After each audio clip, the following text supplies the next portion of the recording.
नमस्कार। आज की यह कहानी किसी कल्पना से नहीं निकली है। ये कोई गढ़ी हुई कथा नहीं है और न ही किसी किताब के शब्दों को जोड़कर बनाई गई कहानी। ये उस स्थान की बात है जहां सदियों से एक ऐसी अग्नि जल रही है जो न खुद को साबित करती है और न ही किसी से प्रमाण मांगती है। लोग यहां सवाल लेकर आते हैं, लेकिन अधिकतर लोग उत्तर नहीं, शांति लेकर लौटते हैं। हिमाचल की पहाड़ियों में बसे ज्वाला माता के इस स्थान पर पहुंचते ही कुछ बदल जाता है। रास्ते भर चलते हुए मन में जो शोर होता है वो मंदिर की सीढ़ियों तक आते आते धीमा पड़ने लगता है। हवा में देवदार की खुशबू होती है, कहीं दूर से घंटियों की हल्की आवाज आती है और सामने वो स्थान होता है जहां धरती के भीतर से अग्नि निकलकर यूं ही जलती रहती है। न लकड़ी, न तेल, न धुआं, बस अग्नि। कहा जाता है कि बहुत पहले यहां कोई मंदिर नहीं था। यह इलाका घने जंगलों और ऊंची पहाड़ियों से घिरा हुआ था। साधु सन्यासी यहां आते, कुछ समय तप करते और फिर आगे बढ़ जाते। उन्हीं में से एक तपस्वी वर्षों तक यही रहा। वो अक्सर कहा करता था कि इस धरती के नीचे कोई ऐसी शक्ति है जो स्वयं को प्रकट करना चाहती है। लोग उसकी बातें सुनते, कुछ हंसते, कुछ अनदेखा कर देते। उस समय किसी को अंदाजा नहीं था कि यही बात एक दिन आस्था का केंद्र बन जाएगी। एक रात जब आकाश में बादल छाए हुए थे और चारों ओर गहरा सन्नाटा था, धरती के एक छोटे से हिस्से से अचानक नीली पीली लौ उठी। न कोई धमाका हुआ, न कोई धुआं निकला, बस अग्नि प्रकट हुई और जलती रही। सुबह जब लोगों ने ये देखा तो पहले डर लगा, फिर हैरानी हुई। किसी ने पानी डाला, किसी ने मिट्टी फेंकी, लेकिन लौ वैसी ही जलती रही। तभी पहली बार लोगों ने स्वीकार किया कि यह साधारण आग नहीं है। धीरे धीरे इस स्थान पर लोगों का आना बढ़ने लगा। किसी ने यहां पूजा शुरू की, किसी ने दीप जलाया। समय के साथ मंदिर बना और यह स्थान श्रद्धा का केंद्र बन गया।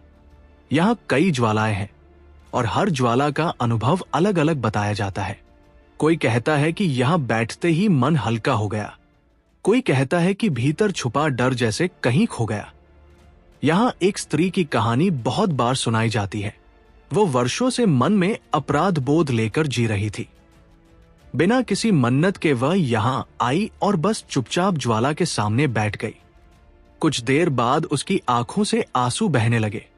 लौटते समय उसने किसी से कुछ नहीं कहा, लेकिन उसके चेहरे पर ऐसा सुकून था जैसे भीतर का बोझ उतर गया हो। इतिहास के दौरान कई राजा यहां आए।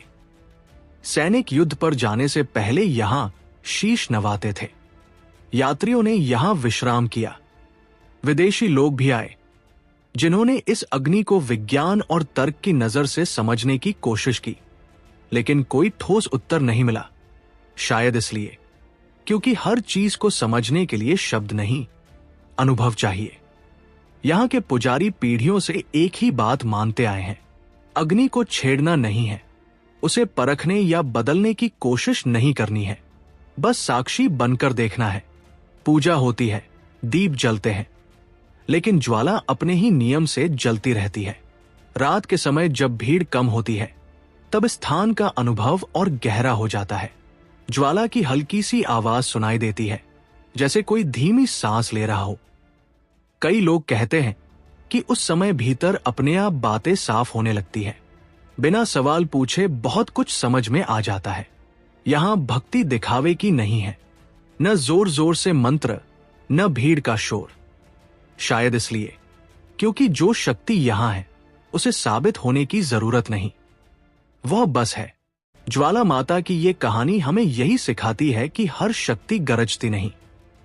कुछ शक्तियां बस लगातार जलती रहती हैं, चुपचाप, और जो उसे सच में देख लेता है वो भीतर से बदल जाता है।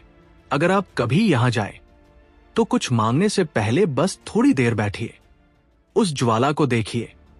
हो सकता है आपको वही मिल जाए जिसकी आपको तलाश थी, बिना किसी शब्द के। अगर ये कहानी आपको अच्छी लगी हो, अगर इसे सुनते समय आपके भीतर थोड़ी सी भी शांति उतरी हो, तो इस वीडियो को लाइक जरूर करें। इसे उन लोगों के साथ शेयर करें जिन्हें आस्था की जरूरत है। और अगर आप ऐसी ही सच्ची, गहरी और भक्ति प्रधान कथाएं सुनना चाहते हैं तो चैनल को सब्सक्राइब करना न भूलें।